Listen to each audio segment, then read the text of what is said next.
This is the Dos a Cero podcast, a weekly show devoted to football in Mexico, the U.S., and beyond. If you are a Pocho, Puma, Regio, Chiva, Cholo, Fresa, Tigre, Tapatío, Chilango, or even a Methodist, pull up a chair, crack open a cold one, and enjoy the next 90 minutes of heated football debate. Thus begins the Dos a Cero podcast.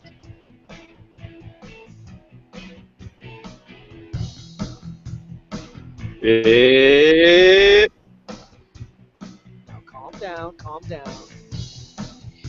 Hi everybody, this is the Dos a Cero podcast. My name is John Chagood. Good to have you with us tonight. A very full show tonight, as you can imagine. We have a couple of international soccer games to talk about. Mexico had a home and away with Canada in their World Cup qualifying for Russia 18. A 3-0 victory up in Vancouver. I'll be talking about that. And then a 2-0 win over the same Canadians last night at the Estadio Azteca. Hopefully our Mexico City correspondent, Albert at Chiquis Campa, will join us to talk about the game. He was at the stadium yesterday, and we'll go over with that with him. We'll also be talking about tonight about the Puto chant that doesn't want to seem to go away, at least the controversy surrounding it. And there are some of us here who think that it might actually get worse. We'll be discussing that as well. There's a big game this weekend in Liga MX. Chivas, Pumas. Will there be bets made tonight? Please tune in and find out. We're live on YouTube, as you know, if folks that are listening to us live on YouTube. Thanks for joining us. Please add your question or comments, and we'll get to those as quickly as we can. And, of course, you can listen to this, the recorded version on iTunes. As soon as Chiquis gets back, he will make the necessary edits to clean up the show a little bit, take out some of the extemporaneous naughtiness that sometimes happens on the live show. If you're listening to the recorded version, you say, good Lord, if they're cutting this, what am I missing on the live show? Well, you better tune in live to find out. Like I said, my name is John Chagood. We really enjoy chatting with you guys tonight. Thank you guys for joining with us. And like I said, we have our esteemed panel with us once again, all the way in Escondido, California. We have Daniel Preciado. How are you, sir? I am excellent, John. How are you? I'm doing very well. Is you guys starting to get the rain that you need? Are the reservoirs starting to fill finally in California?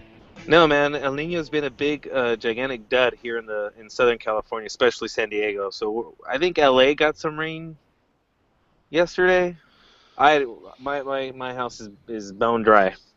Yeah. So you're still not being able to water the yard. Well, that's sad. Well, I'm sure that you'll get something. Well, no, we're allowed to water as long as the Northern California, as long as they get the water, we're good. Okay. Well, that's what's important then, I guess. Yeah, that's all that. Over really in Connecticut. Up in Connecticut, a gentleman who will give us his analysis of the two games that we just had. Christian Velez, how are you, sir? Hey, John, how you doing, man? I'm all right, Another day, another dollar. Another day, another Mexico game. Luckily for us, we had two games back-to-back. Lots to talk about, but overall, we're okay over here. Glad to hear it. Did you get to watch any of the Argentina games with your landlord? I did not. I caught him. I caught him yesterday after the game. He was at the bar downstairs drinking $2 PBRs yet again. So he seemed in good spirits, man.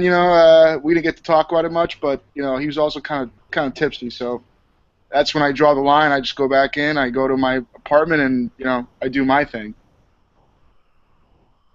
Okay, sounds good. Well, maybe you'll have to fill us in on what your thing is a little bit later.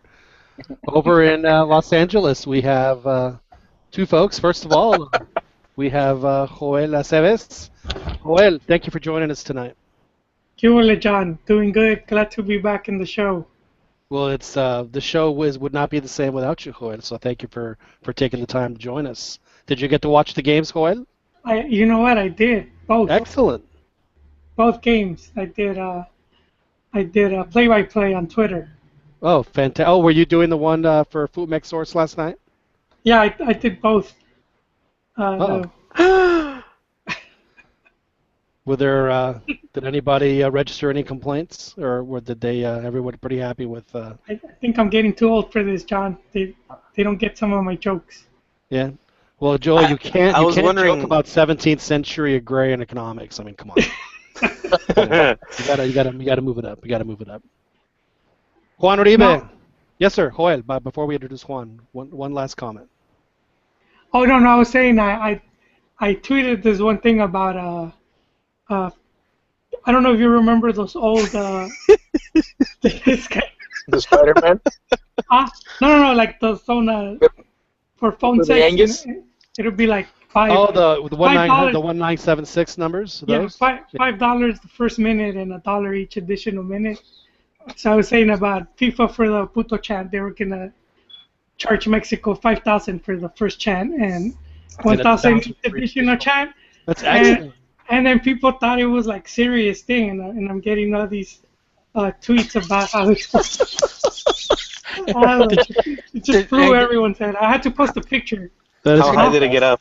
Did you like my Spider-Man I saw that. reply? That is, I have a friend of mine that I work with pretty closely. We do a lot of events together.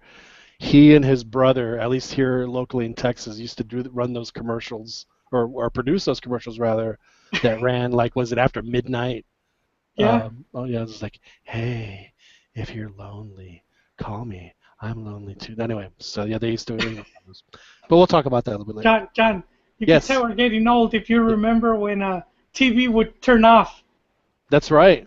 Like at Yeah, midnight, the you get national the anthem. national anthem, and then And you're done. static.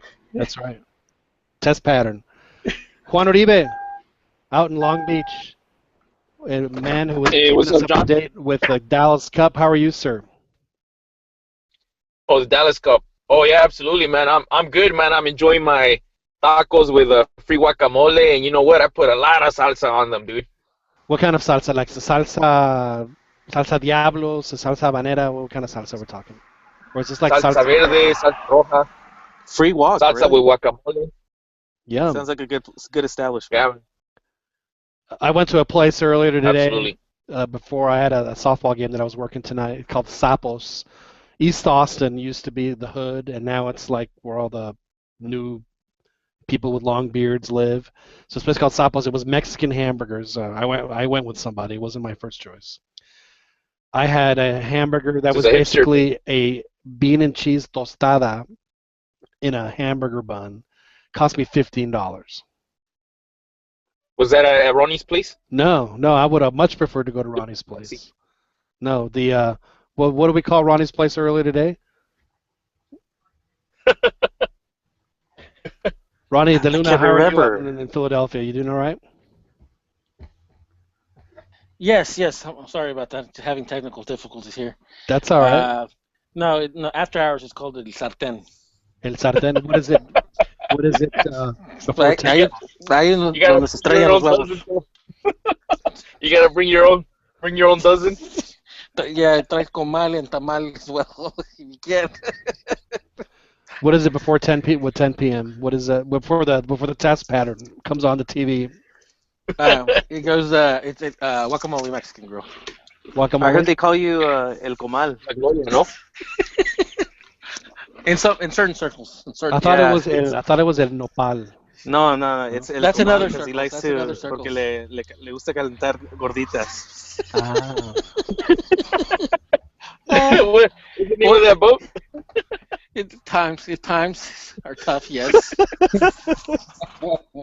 Sorry. See, we learn new things about people every day. Now we know Ronnie's culinary preferences. I thought it was el molcajete because it has a lot of chiles.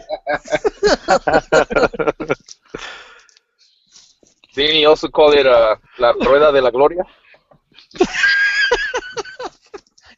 I think that's the stadium over there at the in Oaxaca. That's Yeah. Fortuna, Yeah, that stadium over there in Oaxaca. It's got that giant glory hole, you know. So I was curious about that. I saw that picture.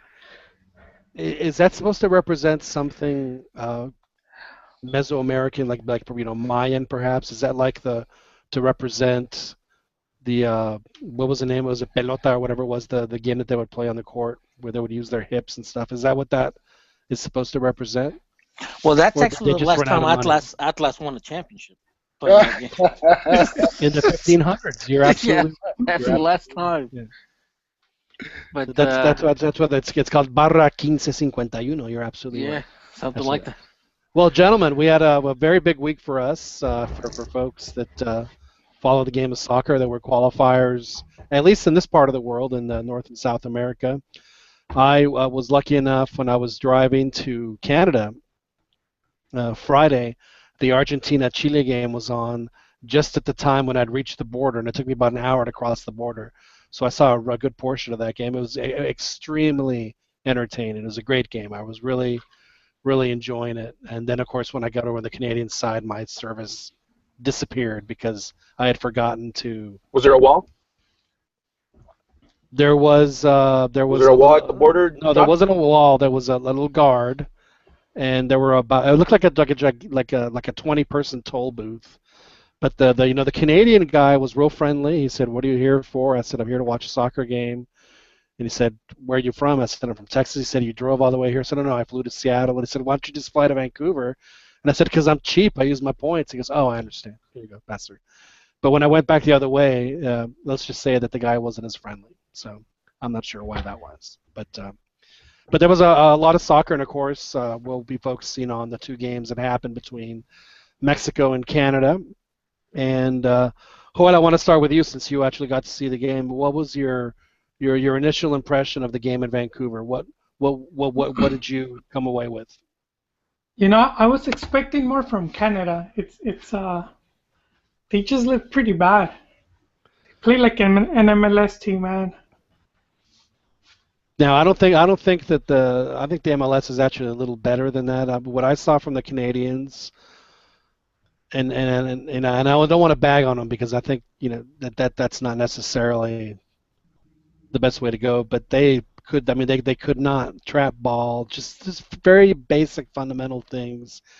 It seemed like they were having problems with, and I know that happens everywhere, but it seemed like it was consistently happening with them, especially down the sideline. So yeah, I kind of agree with you. I thought the Canada would present something a little bit more, especially up there in Vancouver, and the crowd was fantastic.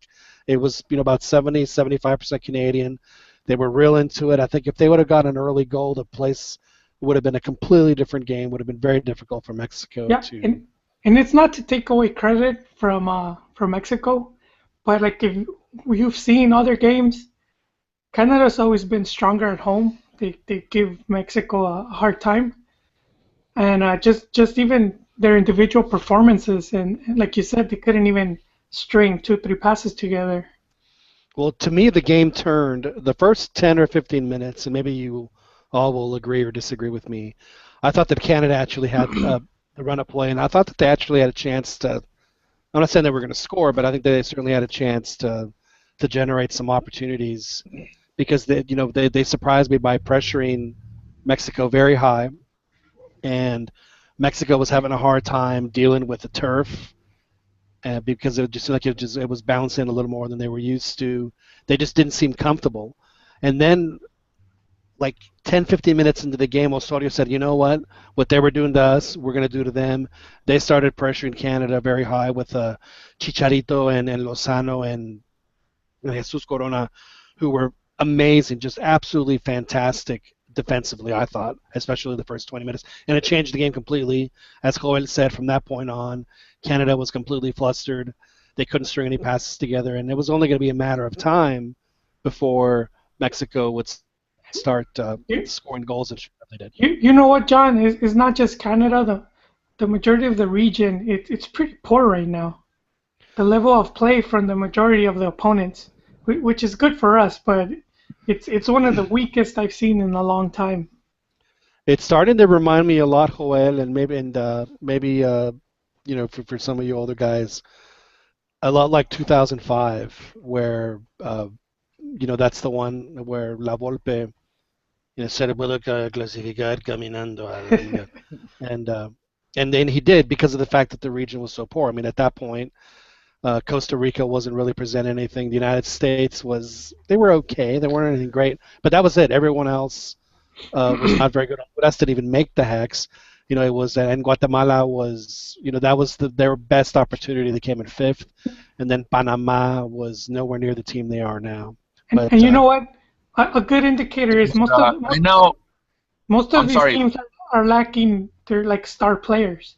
Before, the teams would have one or two players that were pretty good, like Suazo or what have you. Juan, your assessment?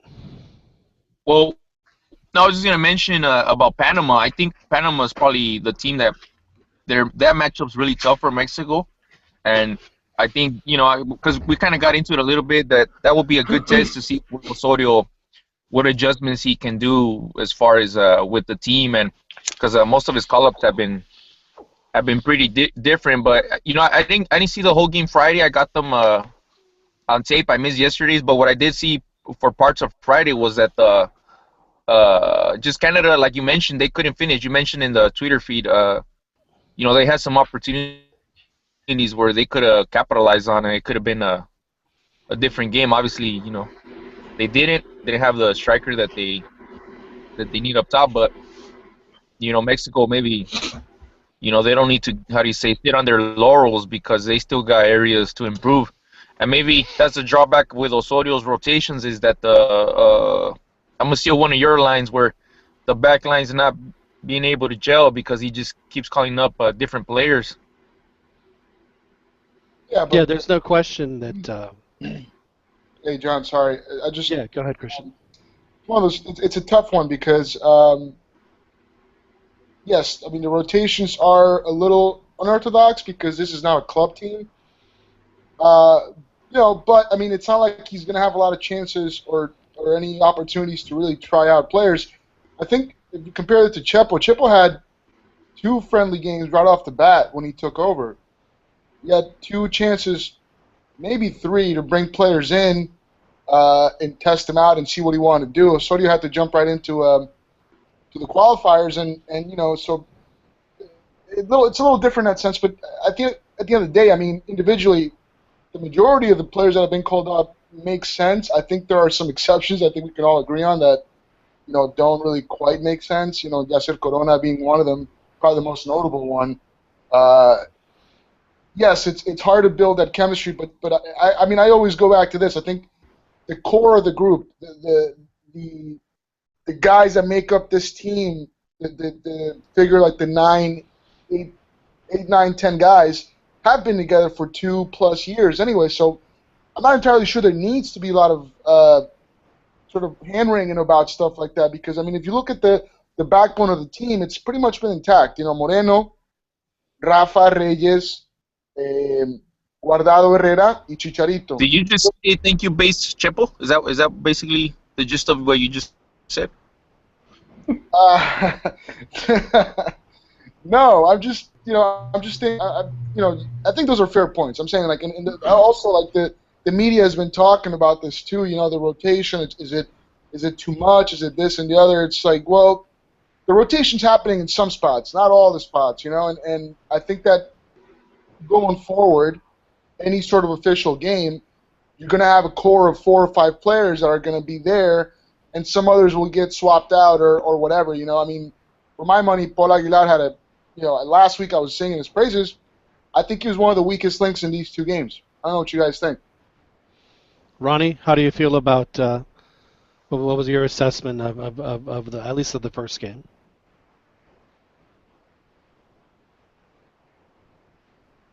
You have to unmute your microphone. Yeah, sorry about that. He's probably busy at this up then. No, I thought I have to agree with Joel that Canada looks very weak, and I was surprised because I expected them to be a little bit more compact. Obviously, with the guest that we had last week, he was telling us about the players to watch out for, and I was expecting a little bit more from them, and it's like, man, they really let down. I mean, I know I put it in the Twitter feed earlier today. We're actually in our private chat. I was just surprised as to how bad they were at some of basic fundamental skills, trapping and receiving the ball. And it was actually, worse in the second game, which, I know we're not talking about that one right now, but I mean, honestly, I thought Mexico could have won easily, 5-6-0. The first match. I expected a lot more. I don't know if Canada has. I don't think they're going to make it to the Hex. It's going to be very difficult for them. They're going to have to somehow get something out of their trip to Honduras, which I just don't see that happening. And what it looks like, gentlemen, what it looks to me is that the only difference we're going to have in this Hex and last Hex is that it's going to be Trinidad instead of Jamaica, and then those are going to be. It's going to be the same 6 teams. It's going to be Costa Rica, Panama, the United States, Mexico, Honduras, and then Trinidad. Is like what it's shaping up to be. If that's more scary. If they can reach if they can get a point in Honduras, if they can get a point, I think they will. They can go because I mean, obviously, I think Canada right now is -4 in goal differential. And Honduras, I believe, is -1. Right. So, I mean, if they tie it up, Well, this is really going to depend also how Mexico approaches these next games. Well, yeah, I mean, that's true. That's true. But I don't think that. I mean, if Osorio came in at the very beginning of the cycle, I would assume that he would just kind of like play reserve players for these 2 games. But the fact that he's still new to the game and we still have Copa Centenario, I think he may take it serious. But the games are going to be in September. Excuse me, they're going to be in September, which will be after Copa America. Yeah, that's what I was going to say. Those games are going to be right after the 2 tournaments, the Olympics and the Copa America. I'm expecting a big time reserve type of team. If they fall during Liguilla, you will see like a C team. Okay. So when are those 2 games? Do we know? September 9th, I believe. September. Oh, okay. It's never September mind. 2nd and September 6th. Never mind. So For some reason, I thought it was before the summer the tournaments. Never mind. I think at that point, if that's the case, then I retract that. I think that they're going to go with a C B team because obviously You're Copa America and obviously the Olympics are going to take, that's going to put more right, because pressure on that'll be right after the Olympics. So yeah. You won't see any of the team guys. Yeah, and I think it'll be the right thing to do to give those guys a little bit of rest and more time to gel with their teams. Yeah, exactly, para que se consoliden con sus equipos allá en Europa. Well, yeah, I mean, and then that means Ochoa might finally get a cap, right? Yeah. And obviously, you're reading things like, Layunto, Real Madrid, and Tecatito. He's probably going to be hitting to another club, a new club, after the summer. So, yeah. I thought Layun was going to go to Real Salt Lake. It's Real Madrid. Well, I mean, apparently those are the rumors. Wow. Daniel, what was your initial assessment of the game on Friday night? The Friday night game I thought was pretty good, probably the best they've played under Osorio's tenure. Offensively, I think just the team as a whole, I thought functioned well. Now, the same can't be really be said for the game yesterday. It was an ugly game, but I mean, when you see who started, you kind of figured it wasn't going to be a lights out type of results. Seeing Raul, seeing Fabian, he's getting that benefit of the doubt now that he's in Europe. So he got himself a start. I think he was one of the more disappointing. I know someone else mentioned Aguilar, which I would agree with also, but Fabian in particular, I don't know how many more chances he's going to get. But I'm okay with the testing though of these players though, because I think where you're going into it pretty much already qualified, There's a limited amount of games that Osorio is going to be able to have these types of players at his disposal. So he's going to experiment. I'm okay, especially keeping in mind the type of competition that are in front of them. It's weaker competition. It's a weaker cycle, at least so far. So go ahead, experiment now, and then hopefully it'll be more of a consistent team if and when the competition gets stiffer. I'm not gonna lie to y'all. I want Canada to make the Hex because I want to go back to Vancouver. That town is fantastic. The people are unbelievably friendly. The geography and the makeup of the city itself is just. It looks like it's a New York City surrounded by the mountains. It's incredibly beautiful. The atmosphere on game day. I went down in the morning to take pictures and stuff, do the touristy thing, all that. And the atmosphere even then was electric. And then as the game drew closer, I was able to take the train down from my hotel down to the stadium. And this was 4 hours before the game, and the train was packed with both Canadian and Mexican fans. I found out that there were 12,000 Mexicans that live in Vancouver, and I would assume that a big chunk of them were able to make the game. And I guess that's why I was really surprised that Canada, I'm not going to say they fell on their face. I think that Mexico had a lot to do with why Canada played the way they did. And that was one of the things. I actually got to sit next to Tom Marshall. We were not in the press box. We were in the Media Tribune B. We were not in the good one. We were in the, the one to the side, like the side one. But Servas? Exactly. We there. were in the B, the press box B. Actually, what it was called, press box B. But and we both noticed that Canada, they just don't have the experience to go up against guys like players of Mexico's caliber. They just don't. Yeah. And when Mexico started pressuring them, Canada couldn't even get the ball past midfield for 20, 30 minutes. It was ugly.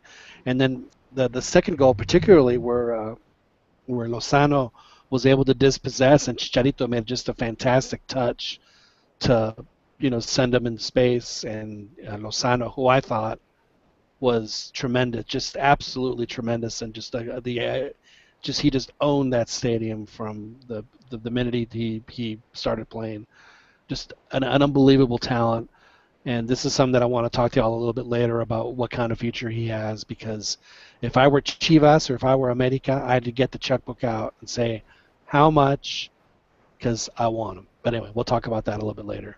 Hey, Jody was planning to sell quesadillas and gorditas. I think. Hey, so you were saying with Tom, did you see any more of the guys from the other podcast, like Wiso or Nayib? Or... Yeah, Wiso was behind, and then I actually sat next to Rafa Ramos from ESPN, and I saw him. It was funny because he and I noticed the same thing in the first 5-10 minutes. Mexico was very erratic, very nervous, and I was kind of peeking over to what he was writing because he was already starting to write his story. And that's how he started out. It's like the first 5 minutes of this game was there, and then he obviously changed his story. He ended up changing it quite a bit after that.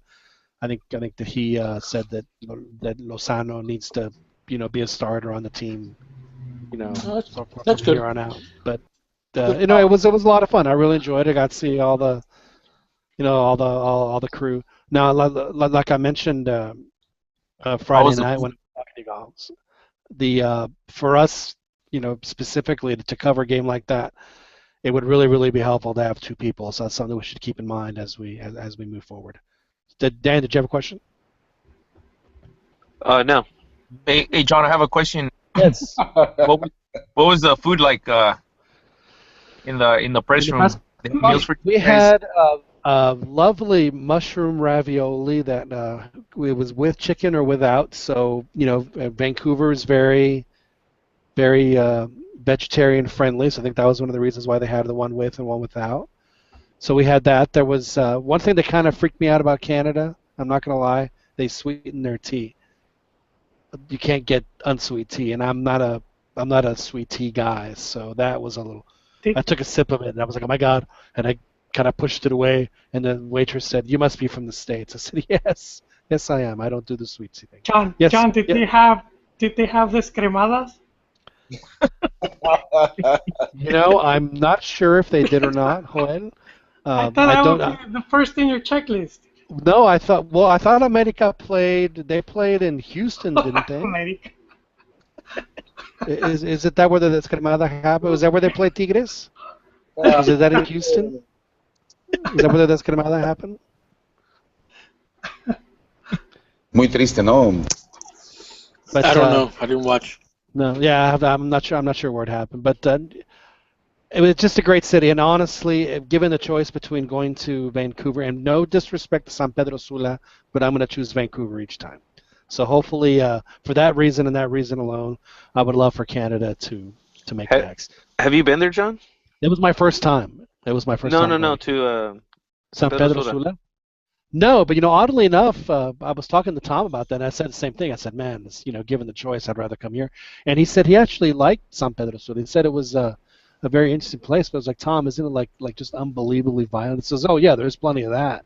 He said there were times where he was, a little nervous to go into certain neighborhoods or certain places to eat or bars or something. But he said that he actually really enjoyed himself down there. Well, So I was just curious how you friendly. get there, though. You can't. I'm sure there's no direct flights there, right? You would, I know from Mexico you can fly like to Tegucigalpa. I mean, you ought to be able to fly to San Pedro Sula, but like from Austin, you'd have to, I'd probably have to change planes a couple of times. So, Just something curious. we'll have to keep track on. Yeah. Lose your tail. Now, for as great as Mexico looked Friday night, I think we all agree that Mexico certainly did have moments where they looked really good. The first goal, I thought the buildup was really good, and I think you see what the coaching influence has on the players with the way that certain players were switching up and switching off, and I think it was it Moreno that acted like he was going to penetrate, and then the defender came up and he found Layun all by himself, and they were able to find Chicharito for the goal, who made just a terrific play to put that ball in the net. So as good as they looked in the first game, I think that especially in the second half last night at the Azteca, obviously they didn't look good. But I totally understand why they would want to, kind of take the foot off the gas down there. I mean, I think they could have easily, if they would have gone into, the way that the teams played in 1993 when they had that qualifying, they could have easily put 3, 4, 5, 6 goals against Canada without really breaking much of a sweat. But it seemed like that they just, for whatever reason, didn't want to do that. And do you guys feel that Mexico could have scored more goals last night? But those games used to be played on Sunday at At noon. Yeah, at noon. Yeah. Well, I think Canada had a. I mean, it's all relative, but I think Canada had a much better game yesterday. They strung passes. There was a couple sequences there where they put together like 8 or 9 passes, and then, the execution of the final pass wasn't there. But they didn't seem really all that fazed by Azteca or anything really like that. But I mean, it's also like you said. I mean, the fact of the matter is Mexico with a little more effort, I guess, could have probably put a couple more in. I think that the thing with what happened last night is there was very little penetration. I think that's really down to who played in place of Irving Lozano, because Lozano on Friday was really anytime he chose, he was penetrating. Yes, Ronnie, I know what you're going to say. I'm just, it's the right word. She said. It's the right I was just waiting for the right moment. On Friday he was able to get behind him every single time. That pretty much any chance that he got, he did it. Fabian is not really that kind of player, and in this kind of system, you don't really need playmakers out wide. I mean, you can kind of get away with it. Nomás se entró a la brava entonces. Not even, man. I don't really remember Fabian really doing much of anything offensively. I mean, Fabian looked better playing as a 9 Friday night than he did last night. I agree. He just didn't. He's one of those players that really did not. He needs to be in the middle of the field. His strength is to be in the middle of the field. Yeah. Yeah, he doesn't have the pace to play on the wing. No. I mean, he has a terrific shot, and I think that he has, a vision that certain players may or may not have. But yeah, he was.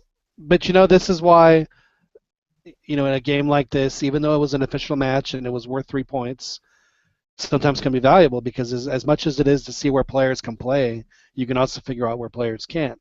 Right now, especially with the U.S., the fans, tear their hair out when they see players play out of position. I think we saw that a little bit yesterday with especially with Fabian playing out wide. But again, now we know. Now Osorio has that information. I'm sure he wrote with a little red pen in his little book about Marco Fabian. Sabes que Marco, let's keep you on the inside. I don't think that playing out wide really works for you. Now I was a little disappointed that we didn't see because of that. Maybe we should have seen Brizuela play out there, or even. I mean, frankly, I think Orbelin is the kind of guy that can play anywhere. So I was hoping to see those two guys, at least one of those two guys, or both, play a little bit because I think that they certainly could have done so.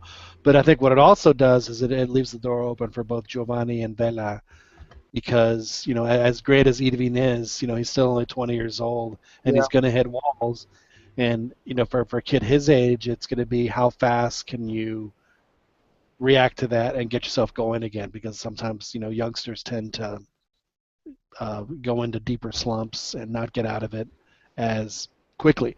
But I do notice, however, that despite all odds, and we only mentioned him once, we didn't mention him 3 times, so we did not do the La Volpe charm, but I do see that Fernando Regino has joined us. Fernando, how are you? Oh, I'm doing well. Thank you for asking. Were you able to find your telephone? Yeah, it was actually not mine. It was my friend's. And I was, thinking because, Apple is such a superior product. It was easy to locate. We called the cops. The cops came in, picked it up for us, and gave it to us. Do you think Ricardo La Volpe uses an Apple phone or Android phone? I'm pretty sure he would. But I'm pretty sure that, that little dragon that they use at the label, it was probably inspired by him, Hey, Pern, what was the description of the person that stole your phone? Actually, no. It wasn't stolen. I guess my friend lost it, and it was actually her teacher who found it. What's the description of your friend? You think they could have pawned it? You think they could have pawned it and then told you they stole it? The pawners are not stupid. They're going to know that it's locked. Now, I will notice, and it's something that we talked about earlier today, at least on our private chat. Ronnie, you said something that I thought was very true. You said that in a game like that, we need players that have that genialidad individual to unlock games. In the private chat, I mentioned a quote from Menotti where he says, "Genialidad es rompe esquemas." Basically, that's sort of like sheer brilliant, play can sometimes break down a strategy. And when you're facing teams at bunker, obviously, that type of play from Tecatito can break a bunker, but you can't rely on that, game in, game out, And I said in our private chat that breaking the bunker, it can be done. Barcelona does it day in and day out, every weekend. Now because they got Messi. No, they have the luxury of fielding out of the world's top 10 players. They have 7 of them. So, but keep in mind, but hey, the bunker works. The bunker also works against Barcelona from time to time. They struggle with it.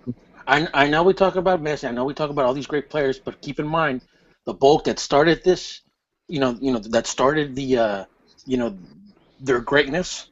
From Cantera, from the youth camp, because these kids are instilled from 5 years old, 6 years old. This is the way we're going to play. That's our style. Not only That's that, but when Barcelona practices, and it's something that Martin has talked about, they don't practice on a full field. They practice on 1/4 of a field. Yeah, that's where they practice. Espacios reducidos, yeah, reduced spaces.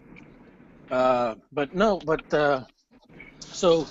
I was frustrated the second game because.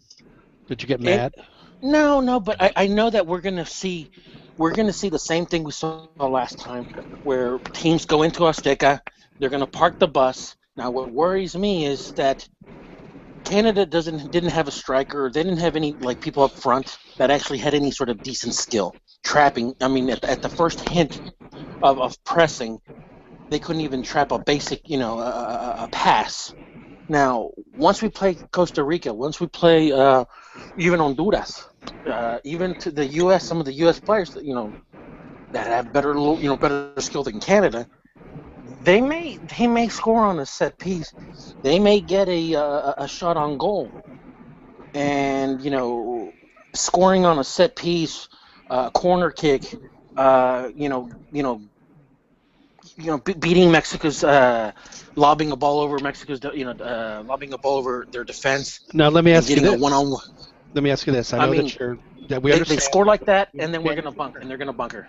We understand your concerns. Mhm. I've had the same concern, at least starting in 2009, 2010.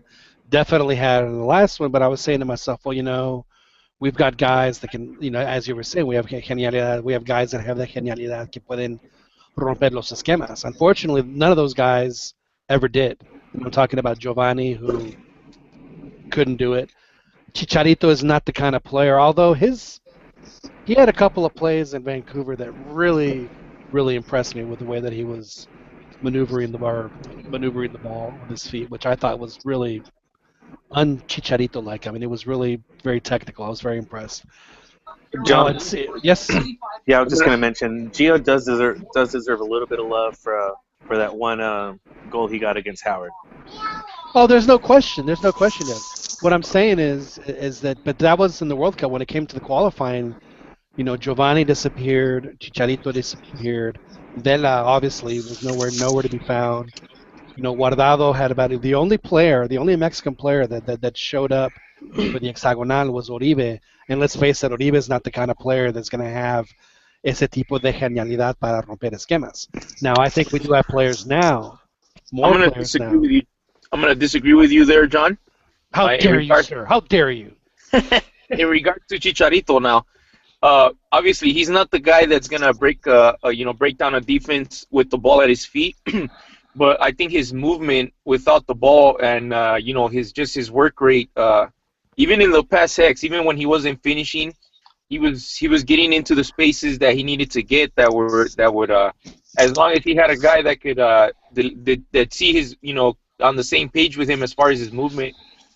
And now, especially in Germany, I think they've done a really good job, Bayern, kind of polishing him up, in his as far as his skills, and his touch is a lot better. I agree with you 100%. No, I don't feel like you're disagreeing with me at all. I think that's absolutely the case. And one thing we can say about Chicharito, that if there's any part of his game that is world class, absolute world class, one of the best in the world, it's how he moves off the ball. There's no question that he is peerless in that category. Now, to break the bunker, aside from being able to play well and reduce spaces, one of the things that you're going to need is you're also going to need players like Layun, who can take shots, and I've said this before, that can take shots from long range, because at that point, if they know that you're going to take a shot from, past 18 yards, you're going to pull a mark or two. Right. So, I mean, if Layun, if he's going to put him on the left side and he's going to tack in and go in right-footed, you're also going to need that going in from the other side, and I don't know if we had that player like Layun that has, pretty good shot, going in from the left, going in from a natural lefty, being on the right side, right flank, and coming in, because at that point you can pull a mark coming in, if they know you're going to take a shot on goal. And Layun, I mean, he's true. I mean, Aguilar and his golazo versus the gringos or what? no. Right. All he got, no, but yeah, exactly. He came in with his right foot. We're talking about coming in from the right, and rather than going down the flank, you're going in. And you're going to take a shot with, you're going to take a shot with your left. And I mean, those are, I think, I mean, I'm trying to think. He's like, how the hell are we going to break those goddamn, how are we going to break the bunker? How are we going to break the bunker? Because it's going to happen, and it's going to frustrate it. It's going to frustrate the team. they're going to start booing the players, and even the press. When the press starts attacking Osorio, I don't know how he's going to react. Dude, the press has already started. They haven't stopped attacking Osorio. No. I was watching, was it Fútbol Picante over the weekend, and even after I mean, I'm sorry.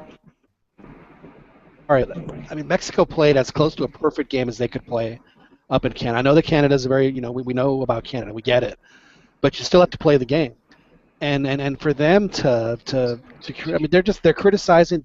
It reminds me of how when the President Obama does something and he does something right and it's good, the other side just has to criticize it just because that's the position they've taken, and that's the position a lot of the press has taken. Well, I've already made my bed with the fact that I think that Osorio is not the guy, so it doesn't matter what he does. Every decision he makes, I'm going to criticize regardless of what it is. And there's a huge faction of the press that's already done that. You can't That's deny when it. they become irrelevant. You can't deny that. But they're not irrelevant because they shape public opinion. Unfortunately, it's just the reality of the situation. You know, one interesting thing about Osorio's team thus far is they haven't conceded a goal. I don't know. I don't remember. I can't. My memory, my memory's kind of bad. I don't know if with Chepo in the last pre-heads. Fat, drunk, and stupid is no way to go through life, son. Sorry. As you were saying. No. Well, I'm not drunk anymore, so I guess the first part isn't true. Okay. Well, it has been a while. In the we had the same start back in the Chepo regime where they in the semifinal they won all 6 of the games, got 18 points, and I don't think they gave up a goal on that either, if I'm not mistaken. They did. They gave up 2 goals throughout those games. But I think there's a very clear difference between even that Chepo team at the time, because I mean, I think you could see, kind of get a feel for what Osorio wants from the players. You don't see a lot of players don't get a lot of touches. There's a lot of movement, and I think that you mentioned this on Friday. The constant movement, not just from the forwards, but from pretty much any player on the field. If the ball is near them, they're moving towards the ball or away from the ball, creating passing lanes. I think that's important because even during Chepo's unbeaten run in the second round of the qualifiers, 4 years ago, the team still didn't really look all that good. I mean, they lost. Yeah, they were not convincing at all. They lost some of that luster. They built up during the Gold Cup, most notably during the Gold Cup final, which was about as free flowing as any Chepo team ever was. I think Osorio's, he's talked about this. I'm not sure the press really listens to what he says, but he always talked about having any player with the ball should have at least 2 options. You can get rid of the ball or pass the ball. And I think if you watch any given moment in time, and if the center back has the ball, immediately there's Guardado or Herrera and whatever fullback is on that side. They sort of come near him to the outlets, and that creates space for other guys up front to move around and find other spaces. I think there's a clear idea at play, and I think the players are buying into it, and I think execution has been pretty good so far. I mean, probably more so on Friday than yesterday. But even yesterday, despite the fact that we didn't score a lot of goals, and obviously I'm not part of the team. I don't know why I said we, but it's kind of a force of habit. But, there was some semblance of an idea, at least in the first 15 minutes. I think after the 60th minute, the game just pretty much went to shit. It was. I don't even know if I remember anything notable happening the last 30 minutes. Are you on the bandwagon? Am I on the bandwagon? I've been on the bandwagon from day one, man. All right.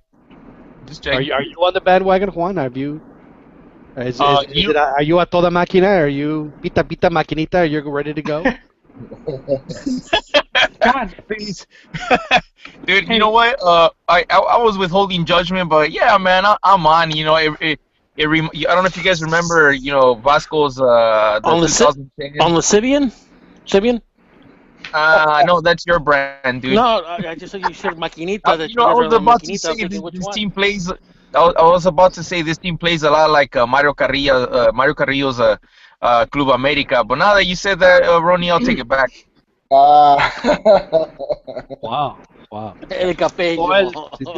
Before this descends into madness, did you have something to say, Joel? Are you gonna Well, while we were on the subject here, they're comparing the team to Chepo's.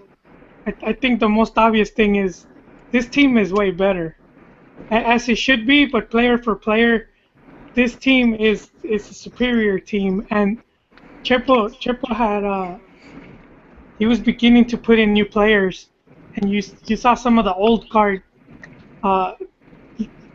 they were leaving, like Not the old Barrera. Transition excuse.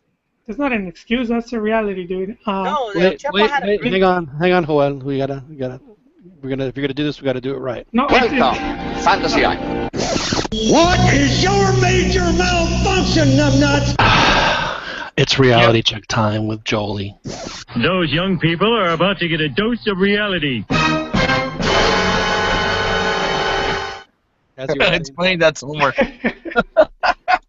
No, when there was a lot of players that were coming into the fold at that time, and some of them started off good, and then by the hex, they just, as you were saying it earlier, their form it became very bad. Guardado wasn't playing anywhere near as good as he's playing now. Not even Layun. If you guys go back to how Layun played at the Gold Cup. At that time, he was todo partes de la culpa de Layun then. Yeah, he couldn't even send a cross to save his life, and now he's just dangerous every time he has the ball at his feet. And that was like Marquez had been playing bad. He played bad. You know what that is? Is that these players have better coaching. That's why. This Colombiano has been coaching them better. You know what? Layun was a bright spot of that Gold Cup, that 2000 what was it, 13? Yep. That 2000 Gold Cup. It was Layun was a bright spot. So was Chaton, except for his injuries. So you know, but you know what, Jolie? I think the thing you ignore is that Chepo. Remember, Nestor criticized. One of the reasons he did criticize the coaching staff was that if they had stopped doing their homework, if they had stopped scouting the opposition during the hex, and one of the things Chepo's known for is setting an organized defense in the back, and then just kind of in the front giving the players the freedom to do as they wish. And sometimes, 90% of the time, maybe, or 60% of the time, 50% of the time it works every time, and the rest of the time is not gonna work. But even if we're comparing players, and then just how they are in their careers or how they're doing compared to how they were, there's a big difference, and you could see it with Guardado, where he was mostly the same players, man. It's not the same players. They were mostly. Well, you got a base after the Gold Cup and going into the hex. There was Torrado, Zavala, and Israel Castro. That was your midfield. Angel Reina even was part of that. Hector Herrera was nowhere. It wasn't even on the radar. He didn't start playing until the hex and the hex alone. And even at that point, even he was in a slump as well. So there's he came from winning the gold medal in 2012. Yeah, but he was the starter on that team. His first game was in San Pedro Sula, I think, with the senior team, wasn't it? Remember, he came in. He came in as a sub. Yeah. Actually, it was against El Salvador in Torreon. All right. That was where they got their first starts in the qualifiers. And that was in a game that was meaningless. So. Yeah, and even then, Nestor had a point. It didn't. That's one of those things where people complain about the rotation, and the fact that Osorio is a coach that respects the rival and plans according to the rival. We played 10 games in a hex with pretty much the same guys, and they couldn't beat anybody. And they were constantly beaten by physical teams, and I don't see anything wrong with the coach thinking, well, this team has the front six. Their front six they're all above 6'3". Why would I put a midfield of two guys as defensive midfielders that are 5'3" or 5'4" or 5'5"? It doesn't. But Christian, I would have to disagree. It's El Salvador, not El Salvador. So. I'm sorry, man. There's a door. Don't forget, Christian, that the La Academia Española is listening to this podcast. Yes. They're commenting on the YouTube page. You know what, it? guys? I'm gonna agree with Jolie on this part. I'm sorry, Jolie. Go ahead. I'll agree Sorry, with Christian. Jolie. Sorry, Christian. Agree. I'm surprised someone's agreeing with me. Because look, when during the Hex, we had Guardado. He didn't the year before he struggled to he got kicked out of wasn't he in Germany for a while? You know, he didn't have a He was in Chicharo's team. in Valencia. He wasn't getting playing time. He went to Germany. He kind of They were like switching his position. Yeah, and so he was in a slump. Cheech was in a slump. He had David Moyes. He went a year without scoring, and he was crying at the World Cup when he finally. I think we were all crying when he put it in. I cried when he scored. But see, that was triple. Did you cry when he put it in, Jolie? Peralta had gotten injured at the start of the Hex, so he missed the first game. Remember Zavala? He got injured. I think right before the Olympics. Wasn't he supposed to be one of the starters? He was. He was one of the guys that got the most playing time. And hey, I think Beto also cried too. You know, I think for the World Cup, I think something that helped immensely was Marquez being, he recovered his form, and even surprisingly, even Massa, where everyone was predicting that he was gonna get. Massa had a fantastic World Cup. Yeah, his if you see the stats for the group games, his passing percentage was amongst the best. Massa's was? Huh? Massa's was? That's impressive. Yeah, he had like 90%. Well, he ain't playing like that now for Cruz Azul. And that was the other thing.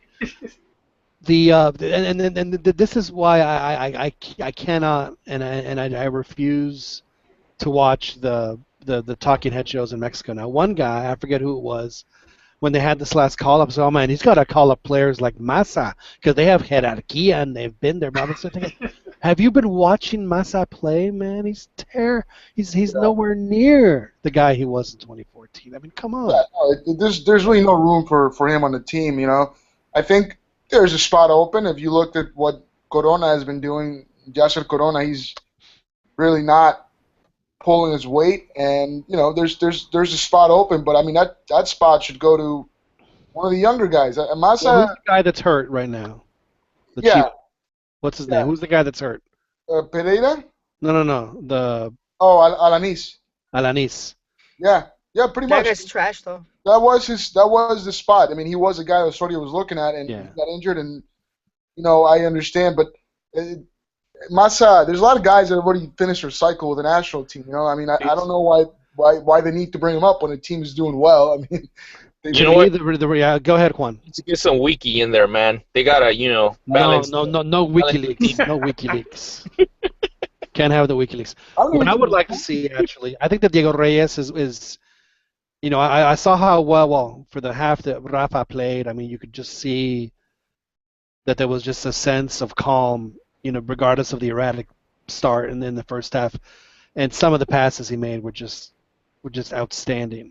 I don't really think we have a player like that can play that position the way Rafa did, except for Diego Reyes. And I would much prefer to see Diego Reyes play, if they're going to play a 4-3-3, to be the defensive midfielder, and then when Alanis gets back, let Alanis and Moreno be the zagueros. That to me would be the ideal situation if they're going to continue to play this 4-3-3 with only one. He's the perfect guy. How old was Pirlo in the last World Cup? Maybe that could be. Rafa could be our Pirlo. It's unlikely, man. Rafa's already 30. Rafa got hurt. He got hurt in this game. Oh, that's right. They had to spray his groin.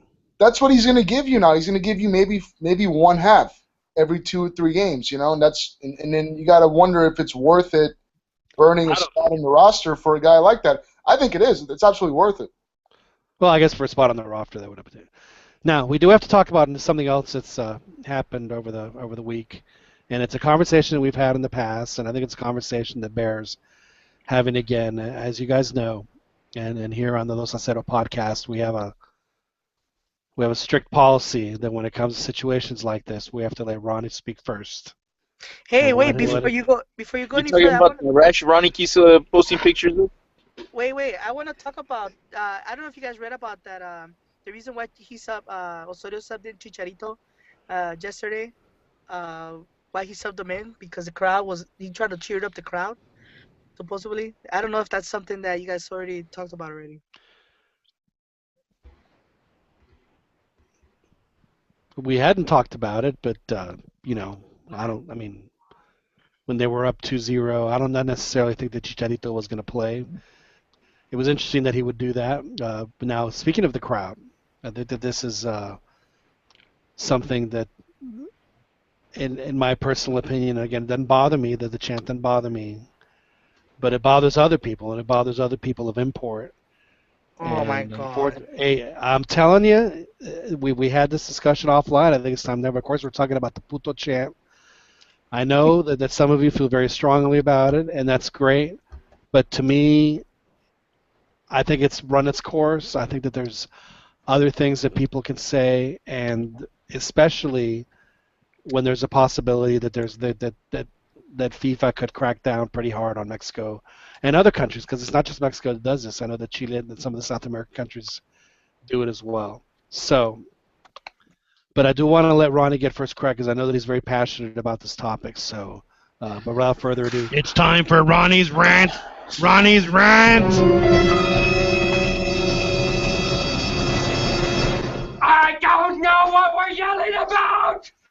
Thank you, John. All right, look. For the record, I have never said that at a game. All right.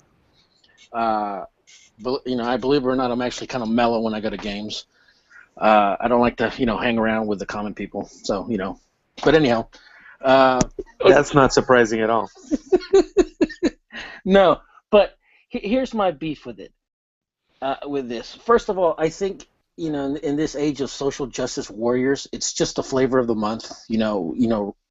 Obviously, gay rights in the past couple of years have gained a lot of traction.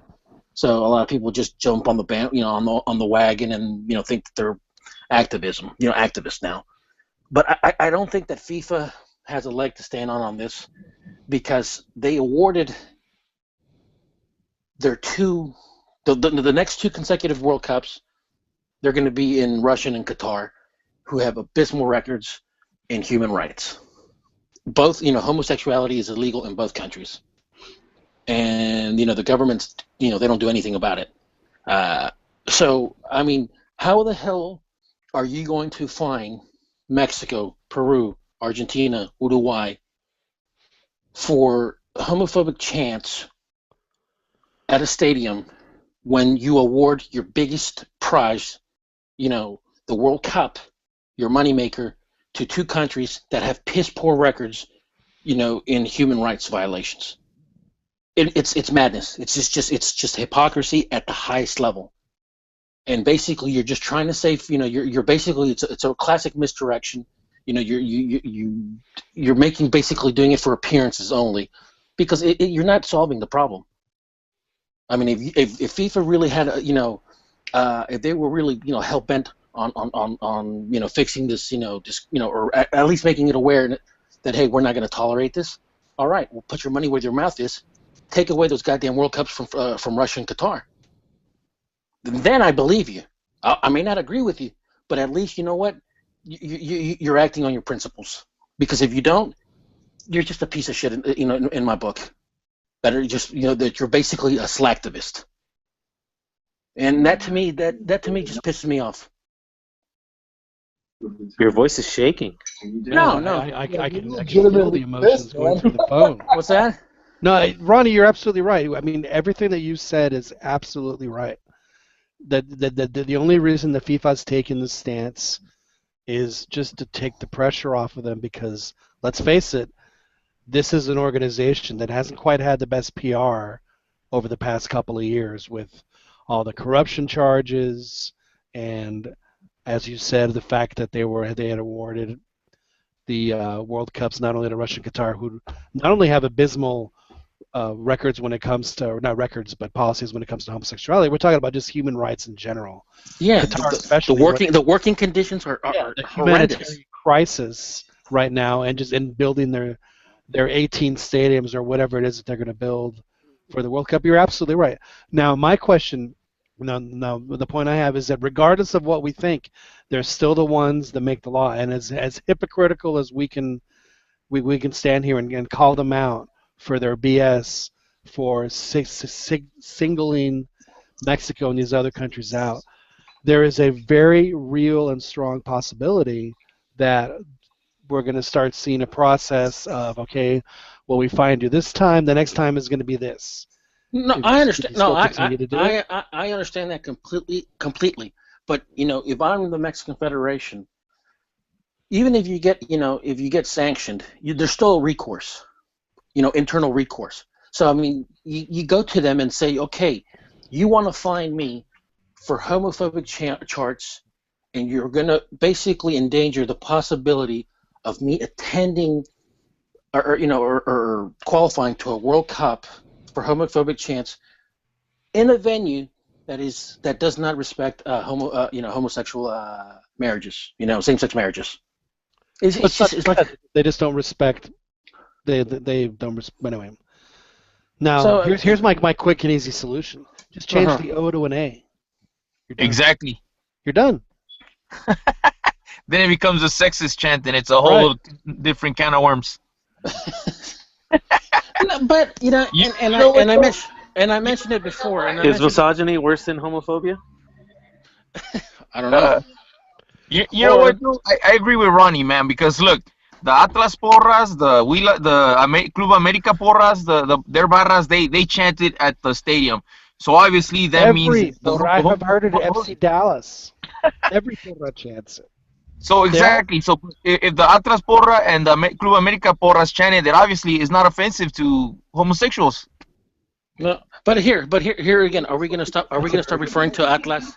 Are we gonna stop referring to Atlas as Las Margaritas? I mean, it also already has referred to Morelia as Monarcas. But I think that has to do something more with the butterflies, though. But no, it's just. But I mean, right now it's same-sex, marriage. That's obviously a big issue. But I mean, now the whole body shaming and stuff like that. And I mentioned to you guys, I think in a private chat, when I was at the 2006 World Cup in Dortmund, I saw Brazil play 2-3 times. I saw them play against Australia. I saw them play against Ghana. And there were chants referring to Ronaldo's weight. Remember, he went into that World Cup some couple pounds overweight. Gordinho, la pancina, and stuff like that. It's funny you mentioned that, Ronnie, because Canada's response, the Canadian fans' response to the puto chant was to yell, "You fat bastard." You hear that at the Philadelphia Union games. Yeah, you fat bastard. So I'm thinking, obviously, overweight kids born out of wedlock start crying when they hear that. Well, I mean, that's going to be the whole thing. I mean, the whole body shaming and stuff like that. Obviously, they have, big girls right now on Maxim and Sports Illustrated, so, guys can feel good about tugboating, but some girls are bigger than others. No, but I know some of the guys on the still want to show me your cucumber? I know some of the guys on the podcast left the tugboat. But that's a different topic. Isn't that why you have your sartén? Where is Chiquis? Speaking of Chiquis, where is he at? I don't know. Chiquis is traveling. Our resident Mormon. That's why I've logged in as him. So in order for us to have our podcast tonight. And I had some Azteca Stadium questions, and he's not even here. It is very shameful of him. Maybe he'll join us a little bit later. I'm not sure. Maybe if he'll be able to log on in another manner for us to talk to him. Now, here's my question. Is this chant going to go away by the end of, let's say, this year? But before by the hex? No? Yes. End of the year, it's gone. No. Will you miss it? That's my next question. Are you going to miss it? No again. No. Are you going to miss it, Juan? Yeah, I think. I mean, it's very unique. I think, and it's to me, it's like harmless fun, but clearly it's not harmless anymore. So I mean, I don't know. I mean, look, you think a pacifist is offended when people chant "fight and win," Absolutely. No, I hear what you're saying. I mean, I'm just, the World Cup in 2006 and the World Cup in 2010. I sat pitch side most games, that I covered, taking photographs, and I mean, I would sit obviously with a lot of photographers from all parts of the world, and they would just get a kick out of it. They thought it was funny. That chant. And I remember sitting with guys from like Eastern Europe and stuff like that, and like they would approach me, hey, what does that mean? And I'd explain to them or try to explain to them in English, what it means. But, it's funny because like when I think of that word, I don't think obviously one of the and then again, this is just me speaking. It's not something that I would advocate saying because I really hate this word, but a lot of people think that it's the equivalent of saying faggot, but in Mexico it's not used like that. And I think that there's a major disconnect there. Because when I think of the word, I think that when I want to say it, to me, you're saying it's a mother effer. That's the way I translate. But obviously that's not the case.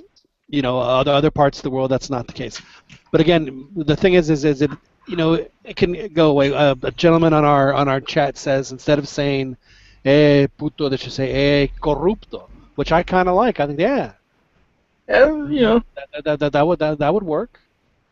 Well, how about we propose it like rather than like puto, we go uy, like the little, like that feminine kind of like uy, No.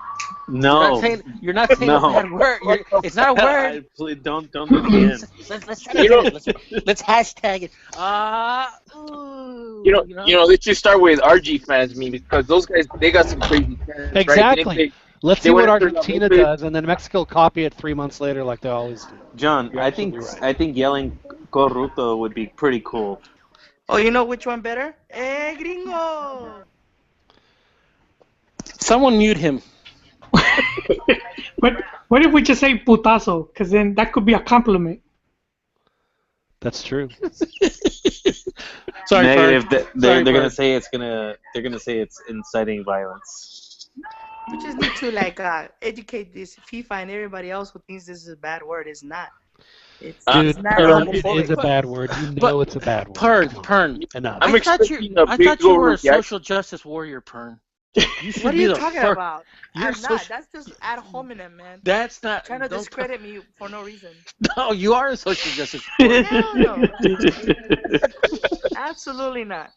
You know what though? It's not about me though. What are the Mexican fans gonna react with? Because these guys, it's gonna be something like sarcastic and even more ironic. Well, see, and that's the problem. That's another huge problem, and you guys all know this. Is that the vast majority of when I saw that campaign came out, what was your first reaction? My first reaction was this is gonna backfire terribly. Of course it did. I mean. I think this was the first necessary step in order to get rid of it if you're the FMF. Let's ask There's nicely. no question. They have to. My first reaction was bola de putos. Yeah, it is pretty gay that they target Mexico, and you have like EPL where it's even worse. Well, see, and here's the thing that especially when it comes to American fans, American fans that are listening to us and. Always love to puff out their chest when it comes to anything Mexico to try and knock it down. I've been going to the Texas OU game in Dallas at the Cotton Bowl for the past 22, 23 years. I've only missed a couple in that time. And during that game, Texas has their little fight song that they play, and at the end, the crowd sings, "Give 'em hell, go Horns, go," is what you're supposed to say. But the crowd says, give 'em hell, and then out of 45,000, because it's split right down the middle, yell in unison, OU sucks. Crowd loves it. I think it's fantastic. My question is, isn't OU sucks the equivalent of saying puto? Yes or no? Because what is OU sucking? If you're a social justice warrior, yes. If we're going to treat the word puto like it's some sort of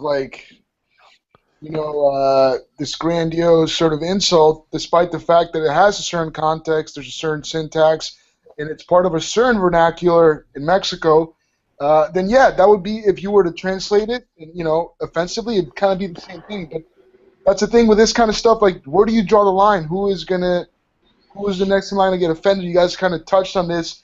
It's a huge can of worms. I think the Federation and the video thing was cute, I guess. It was kind of cute, but what did they think was going to happen? Of course people are not going to take it seriously. A lot of people were like, I didn't even know that was the thing.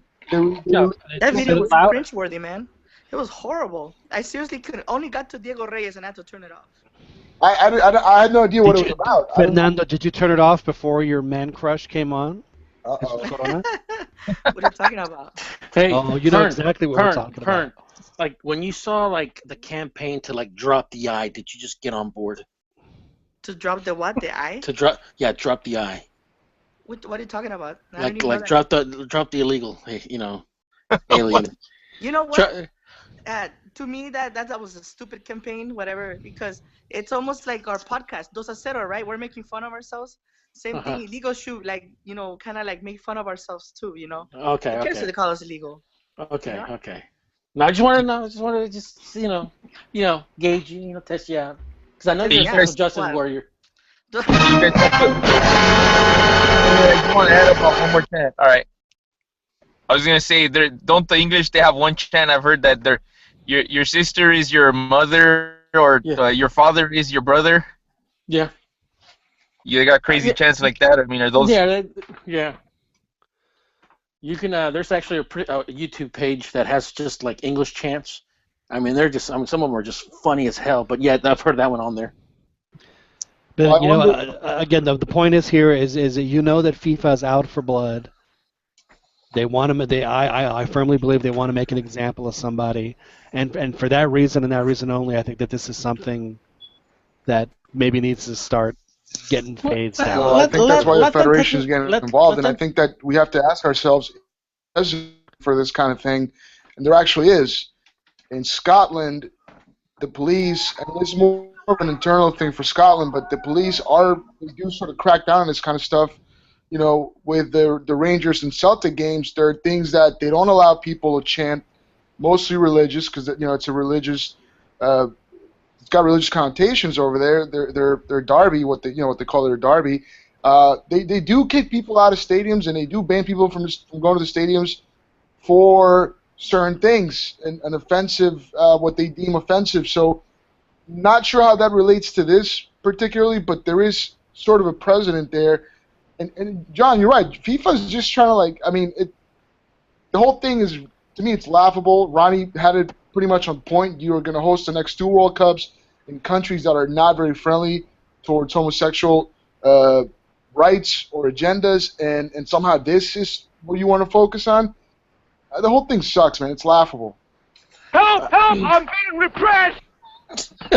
Nah, it's just honestly. Are they gonna get their bride money back if they crack down on Mexico? Well, here's the thing.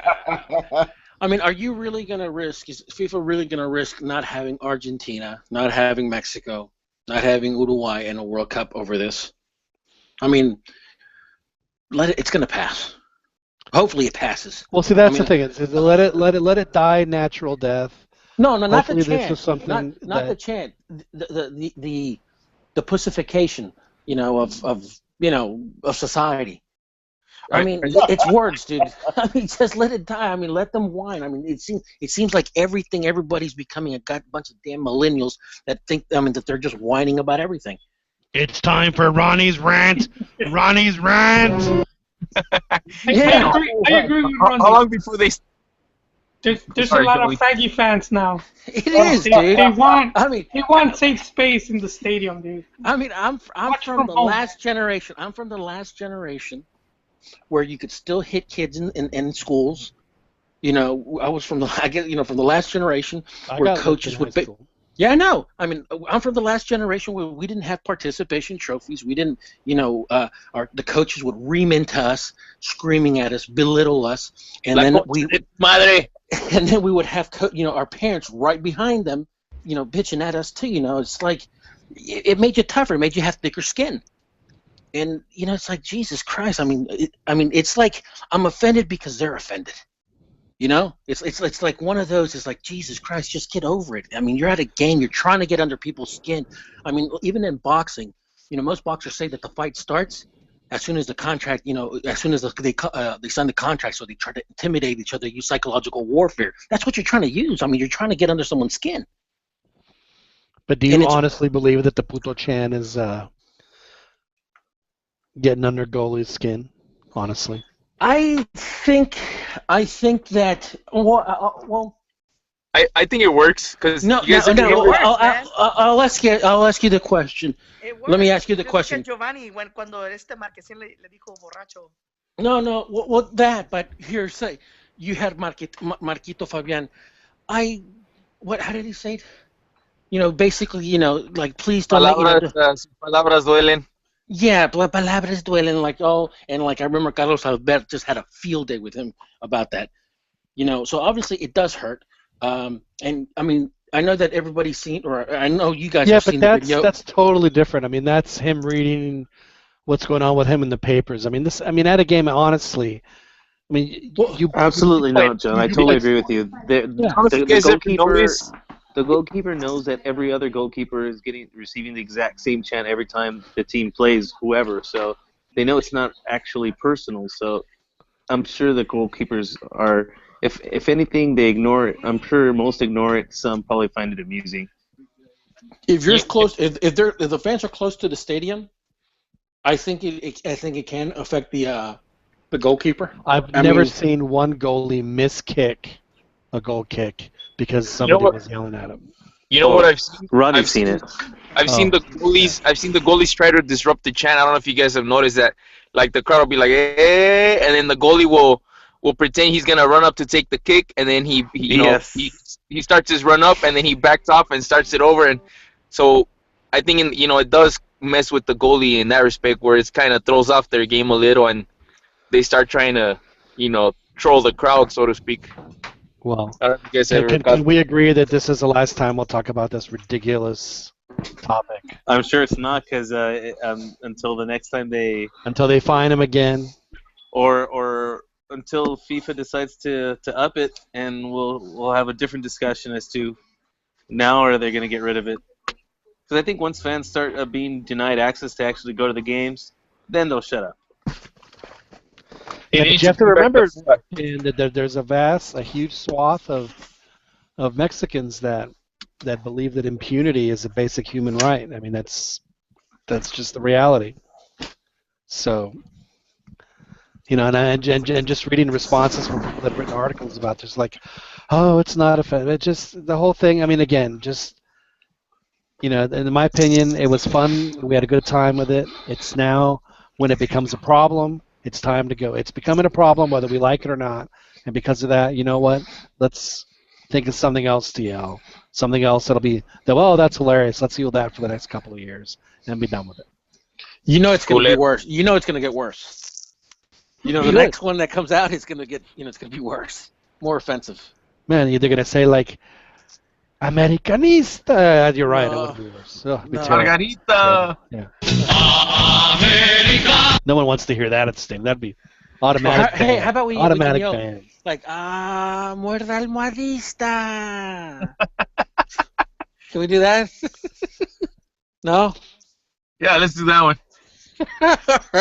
All right, settled. Well, that's a lot of syllables. I mean, I think the other one only has 2, so you want to run limit it to 2. Limited to 2. What can we do with 2?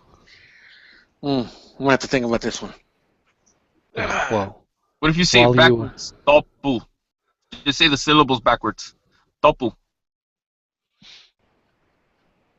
Echándole en reversa. That's good. Somebody mute this guy.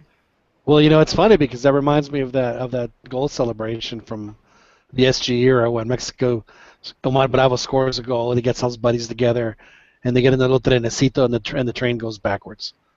Only in Mexico. Okay, well, that wraps up our little segment again. Hopefully we won't have to talk about this again, but as Daniel pointed out, we probably will. That it probably will be during the Copa America. I got it. How about like when the keeper's about to kick, like the entire stadium's like go and then like you just bust out into an orgasm. You know. Hey, everybody! You're so Love it. like you're so one-track minded. Is that Rodney Dangerfield? Yeah, that's Dangerfield. It's the Yeah. difference between single and married people, you know? What if you, instead of saying puto, you say, ay, puñetas? No. Dad. You know, that's... Or- Or what's wrong with mamon? Would you say mamon? That's not the same thing. Que estás mamando. Yeah. That's actually homophobic. No, it's not. God, I always thought it had to do with Oh, yeah. mames! We can go mami. Super Mamando could work. They could. What's They that? could do. You could get sponsorships from that. Que estás mamando, and From then Leche Lala. Yeah. cut to a Coca-Cola commercial or something. Hey, Remember, forever Joe- Univision used to cut it out. I'm sorry, Univision. Excuse me. Univision. All right, gentlemen. Before we wrap up the show here, we've got just a few more minutes left. Liga MX kicks back up. Big game. I believe it's Sunday night. I believe they cambiaron horario porque tienen miedo, if I'm not Oh. mistaken. Pumas, Chivas, at the what's the name of the stadium? Chivas. Is it like Estadio Chiva now? Yes, it is. It is, Simple. John. Yeah, Hey, it's who no cares longer about the that only game, life. man? The biggest game is León contra Rayados this weekend. Who? One of the two biggest teams right now. Rayados lost to a Oh. trash team. Pern. What's up with That's that? right. It Hey, what was the happens, you know, score? people What was the stumble. score? It was the One- score. What was one the last official game that Monterrey played, Fernando? What happened? Well, you know, all the great teams stumble, you know. He's So, stuttering, man. He don't know what to say. hey, I'm not. Where was the stuttering. game played? It's like the connection's not that good. Where was the game played? Internet lag, right? Played at the Pern. Estadio de Monterrey. Pern, Mohamed Lavarra let me down, dude. I was expecting him to put that final nail in Almeida's coffin, and he blew Almeida's the such a lid good wide coach. open, dude. Hey, Almeida had you a know good what? tactic, a good plan, and it actually worked out on the best team. You know what, Pern, though? Mohamed has always spread his cheeks for Chivas. He did it as a player. He lost that final with Toros Neza, which was like 5-0. He lost last season to Chivas again. Was And Mohamed today the again- guy that bleached his hair when he played? Yeah, that's the same guy, dude. Yeah. He just so in that miracle that my team reaches the playoffs, you know, and they face Monterrey, I think we have a good chance. Because of Mohamed? I'm not gonna disagree. Yeah, you know, Mohamed Almeida's he likes to spread them Almeida's a great cheeks. coach, man, and he has a great tactics, and you know they don't work all the time, but you know, right there he outplayed Mohamed Al Turco. You know, I agree. Hey, didn't they also lose to Pachuca, Monterrey? Was that What the weekend before? Yeah, it's Right. been a while since Monterrey. Oh, man. Monterrey hasn't won in months.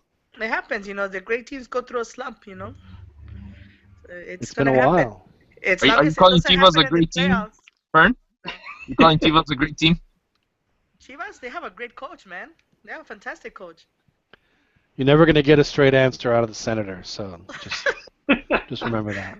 Just remember that. Now, actually, before we get onto that topic, Liga MX, I do want to bring up another team that played a couple of games this week, and I'm just curious what y'all think about what's happening with Jurgen in the U.S.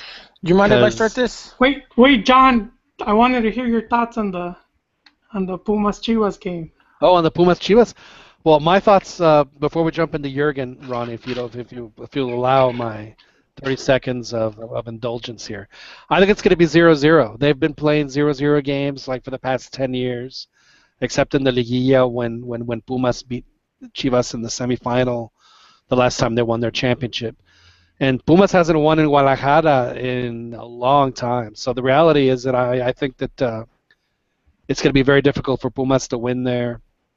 And right now Pumas is more concentrated on the Libertadores anyways. So anything they get out of the league at this point to me is gravy. I mean, I fully expect Chivas to, if they don't win, I think it's going to be 0-0. That's the reality. Sorry to let you down. No, I think you're pretty spot on. Yeah. Okay, Ronnie, as you were saying, you wanted to jump into Jurgen. Jurgen thanks. talk. Thanks for your insight on Pumas Chivas. Now I'll talk right meow. No sirve para nada. No. Man, what's so funny? You got it. Dan got it. Nobody else got it. I don't think anybody else got it. I did. Oh, Super you did? Troopers. Okay, good. All right. I think that, after the whole FIFA, FBI case, I think the press just kind of like woke up one day and decided that they just have to be critical just for the sake of being critical. And it seems like attacking, the system and attacking, Klinsmann is just kind of like becoming a hobby for the U.S. soccer press. And I mean, I agree that, he did promise a lot. Coming on that, it was going to be a revolution, that, they were going to, change the style, they were going to do, other things. And I think, Klinsmann at that point was kind of like talking more like a politician. But, if you really sit down and analyze it, it's not his fault. I mean, you have a league where the vast majority of the teams in MLS, they play a system where you're basically running players into the box and, 3-4 players into the box, crashing the box, sending crosses, and that's it. So, I mean, are you really going to expect those players to go onto the national team and play, free-flowing, attacking football? I mean, I'm not even saying tiki-taka. I'm just saying, possession. Ronnie, going on what you said, yeah, it just seems like he's the wrong coach for this team. It is. Because it's worked for them before. I think they need to stop looking towards Europe and start looking towards Latin America. That's something that I mentioned earlier for their style. People always talk about Jurgen, how he has, he's not this tactical genius at all. But it seems like one of the biggest reasons why Jurgen got the gig has nothing to do with, what he's able to accomplish as a player, as a coach, but it has everything to do with where he did it and what he sounds like when he speaks English. Like he has more credibility. Like he has more credibility. Remember how we talked last week how in Mexico, if you have an English accent or you're from Argentina, you're considered a god.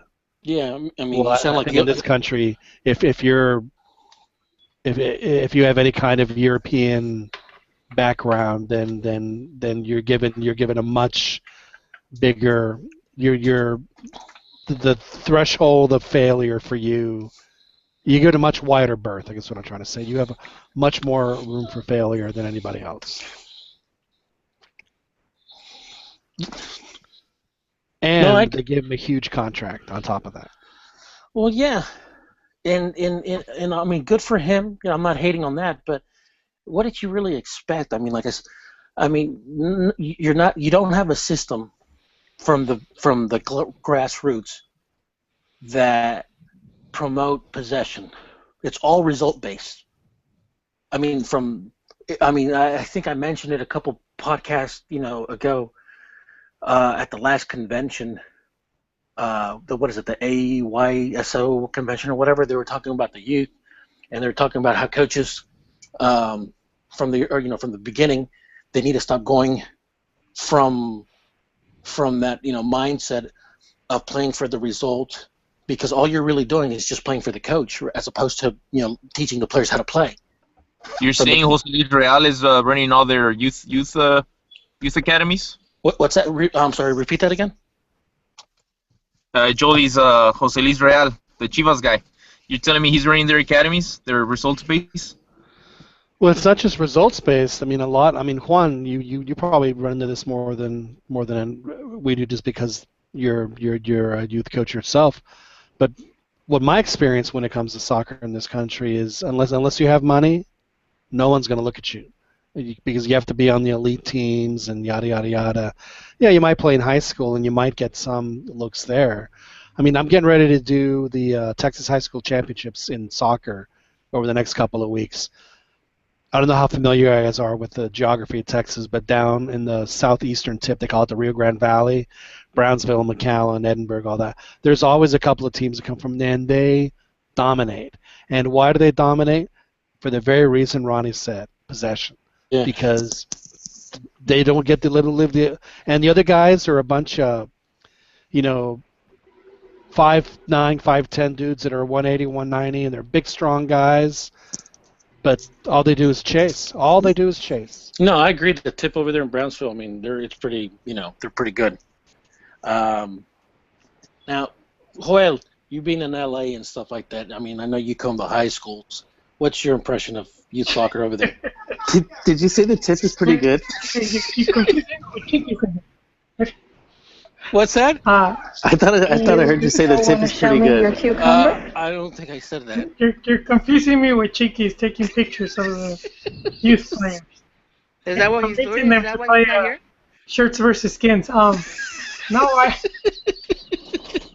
haven't seen youth soccer here in like years, man. Juan, you're coaching youth. I mean, do you run into the select teams even at the age group that you coach right now? Yeah, tell us about the youths. Oh, I think we lost Juan. You must have upset him. His connection. He just said he got disconnected, looks like. Oh, well, hopefully he'll hop back on. No, but getting serious again.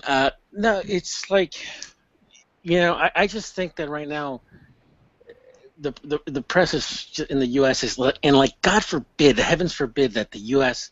soccer press in the United States turn anything like what it is in Mexico or in Latin America, where they just become, where they can't do donnas. anything right. Yeah, they can't do anything right. The people they're covering, not the press. Yeah. Well, the big problem to me with the U.S. press, and it always has been, is that they're fans first, reporters second. Yep. And I think that they're starting to see, maybe this, that they're so desperate, and again, I'm not speaking for all of them, but it seems like they're so desperate to get the European acceptance more than anything else. And the thing that I find really interesting in this cycle is that the ones that have this air of arrogance. We always thought it was Mexico with how they treated CONCACAF. Now I'm seeing the U.S. and the fans and the press think of CONCACAF the same way, and I think it's going to end up possibly biting them in the butt because, for the U.S. to be struggling in the group they're in right now is frankly inexcusable. I mean, it is as flan as it gets in CONCACAF right now. Well, to lose to Guatemala to lose to Guatemala anywhere, whether they're playing Guatemala or wherever it was, just the fact that they lost to them is terrible. Terrible. If that would have happened to Mexico, the coach would have been fired. He would have been fired before he walked into the locker room. Yeah. No, they're going to miss out on Rio, on the Olympics. I watched that game, the second leg. Uh-huh. How did Colombia not beat them by 10? I mean, it was that bad. I didn't watch it. I just read a lot of Twitter. A lot of Twitters. Man, I could sense that the U.S. fans were pissed. Well, see, and that's the other thing, is that now since now the Olympics don't matter. The Olympics is not that big a deal. It's not that big a deal that we didn't make it. When 8 years ago, it was a huge accomplishment that they were in the Olympics and they were hoping to medal. Now it's not that big a deal. Yeah, well, how many... Jawan is back. Hey, Christian. Yeah. How many youth tournaments has the U.S. Missed out in the last, 8 years? They've missed out quite a bit now. Yeah, obviously 2 Olympic tournaments back to back. I think a couple of U17s. Under 17s. I think an under 20 World Cup somewhere in there as well. Yeah, in 2011 they missed the under 20 World Cup, losing to Guatemala. and I think John's got a point. I mean, this is always like after the fact. Well, it doesn't really matter. It's not going to be a big deal. The fact of the matter is that there are players that have been part of the Olympic program for the U.S. that have come out right before yesterday, who claimed they just said the complete opposite. They said, this is a great development tool for the players that are in their early stages of their career, and it's almost like a little mini World Cup for these guys. They have to play at a higher level, and then you can really see which guys can take it to the next level and become senior national team members at some points. So the fans obviously react by saying, well, it's not that big a deal, but it obviously is, because if you look at the players that made the transition for the U.S. from a 2012 Olympic team that didn't go to the Olympics, you're probably looking at 2 or 3 players, and those 2 or 3 players are not players that are making an impact on the senior national team at the moment. So here goes yet again another generation of players for the U.S. that is not going to have that sort of showcase, and they're going to be hoping that these guys magically find their way to great club situations in Europe from MLS or from probably less likely, less. And all we have to do, Christian, is look at what happened to the players in Mexico from 2008, la generación quemada. I mean, out of that team, Memo Ochoa is probably Ochoa, Hugo Ayala, Castillo, not even though he now plays for the U.S. Other than that, Villaluz is gone. Santiago, whatever his name was, the guy that, Santi Fernandez. Yes. He's gone. Wait, aren't all the youth coaches for the U.S. handpicked by Klinsmann? Yes, they're all. Yeah, the Herzog is his buddy. Juan, I'm glad you're back on. We had a question about, since you're a coach, I know that you coach, is it 9-year-olds? Is that what you coach right now, Juan? Yeah, I'm sorry, John. I got disconnected. I had technical difficulties. But, yeah, actually, I have 2 age groups right now. One of them's, they're 8-year-olds. And then this other, which they're a little bit more advanced. I've been working with them for, like, almost a year. And the other group, it's a new group. They will be U13, U14s, but I would say that they're green players, and half of them are like ASOL. They coming from ASOL, and then the 8-year-olds, a lot of them, they're coming from Land League. So I can give you, plus my kids, they've been playing since they're 4 years old. So I mean, but what age do the select teams really start coming in and cherry picking? I can tell you, John, that now the way youth soccer here is the way it's set up here is they're starting to pick them really young, like at 8 year, basically at 7 years old. You can start building a competitive team, and you'll have kids. They'll be from Land League, and I'll expand on it a little because I want to say something about it. That have been playing since they're 4 years old. So usually, by the time they're 10, 11, like at least in Southern California, your best players, your maybe most experienced, I would say, maybe even the kids with a bright future. Did someone just drop a deuce? Oh, never mind. But sorry about that. To me, one of the biggest challenges with U.S. soccer, man, is that the product and the customer is not a professional club. For example, in Mexico, you got the youth teams, right? The U17s, U20s, and so on. And the product is that young player in the youth academy, and the customer is the first team. Yeah, well, you got U15s now, and you also got U13s now. Now, Yeah, Juan, exactly. your coach. Are you like the guy at Cobra Kai and in Karate Kid? No mercy, finish him. A little bit, yeah, man. I'm pretty. I mean, I don't tell them que la puta que los parió en la concha de su madre yet, because they're 8 years old. Now, question. But Are there puto chants at your games? I'll allow it. Yeah, why not? We used to have a matraca, man, and it got actually. Apparently, the league has an official no noisemakers rule, which I thought was BS, and it's obviously targeted at a certain demographic. I have a story about a matraca. Speaking of cherry picking, how are the MILFs, the single mothers, like the soccer moms? Of course, they're getting down to business. You still want to show me your cucumber? Well, I'll just say this: the ASO parents, the moms, they seem to go to the gym more, and they eat less. What's that called? You say no tacos al pastor on the. Yeah, they cut back on the tortillas. They don't. So.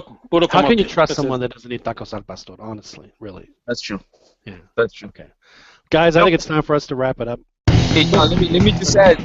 Yeah, go ahead. We got time. Yeah, I just want to add that. See, the problem here is in the U.S. soccer is the parents, like you said, it's pay to play, so the parent is a customer, and they don't know shit about soccer. The only thing they can compare the quality is based on how many trophies the coaches win. So you can't even blame the coaches. Which goes back to what Ronnie said about the culture being a results-based culture instead of teaching them the fundamental building blocks of the sport.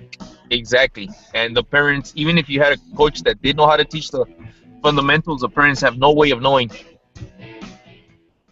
Very interesting. Well, that does wrap up another fantastic edition of the 2-0 podcast. We were hoping to have Alberto El Chiquis Campa join us to tell us about his experiences at the Estadio Azteca. We'll have to wait till next week to hear that. Now, I guess we're not going to have a bet about Pumas Chivas, which is fine. I'm kind of like with Daniel, where bets are, I don't want to have that kind of emotional investment and then a financial investment in the game. Avatar bet, John. I'm sorry. Avatar. I'll do an Avatar bet. I did an Avatar bet with a buddy of mine for the Tigres. I had to have what's the bald guy's name? Was he gonna get out? No, what was his name? The big Tigres. Osvaldo. Yeah, that guy. Batocletti. I had Batocletti for my Twitter avatar for a week. Yeah, so I'll do a Twitter bet. All right, I'll do that. I'll send you a picture when Pumas win of the one you'll have to use, Juan. Well, Juan, thanks for joining us. Thank you for having me, guys. Thanks, Christian. As always, a pleasure. Absolutely. Good night, guys. Anybody covering any MLS games this week? No, I'm not. Yeah, me neither. They're the Union. They're going to play in Chicago. Yeah. So no Union game for me this weekend. That is too bad for you. You'll have to actually be with your family. How terrible. Daniel, for thank you very family, much. John. Sorry. Good Lord, Daniel, is that you? That's Daniel, amazing. are you channeling? Are you watching a chick flick? Debbie Reynolds? No, I'm watching New Girl. Debbie I'm Reynolds? sorry about that. That's all right. Well, thanks for joining us, Daniel. It's always a pleasure. Pleasure all mine. Fernando, Senator, I'm glad you're able to join us. Yes, I'm glad I was able to join you guys too. Sorry. Take time away from your committee meetings. It's always a pleasure to have you with us. And good luck with your Rayados this weekend against León. It should be a good, very entertaining game. Thank you, sir. Likewise. Good luck to you too, Pumas. I think you guys will destroy Chivas. Well, thank you. Well, we have our vote of confidence. Joel, always a pleasure, man. We'll pretend that Joel said thank you. Ronnie, so you don't have an MLS game? What are your plans this weekend? Just chill. Is the weather getting better up there? It's still a little chilly. I mean, I like it. I like the weather. It's it's not too hot. It's not too cold. Yeah. You can open up your guacamoles or el sartén this weekend. No, we're closed during the weekends. What about el hoyo de la gloria? You can open that one? 24/7. 24/7. Oh my God. I understand. Well, folks, this has been the 2-0 podcast. Thank you very much for joining us. Please join us again next week at the same time, around 9:30 Central Time, where, as you know, we're live on YouTube. Want to thank the folks that joined us on YouTube this evening. Want to thank David Copeland Loredo. And I agree with him. I think instead of saying puto, we should say corrupto. I think that's very, very appropriate. But again, you can listen to us live on YouTube every Wednesday night, or listen to the recorded and redacted version on iTunes once our editor is able to work his magic. But this has been the 2-0 podcast, Yamarito production on soccerchronicle.com. Thank you guys very much for joining us. We will talk to you guys again next week.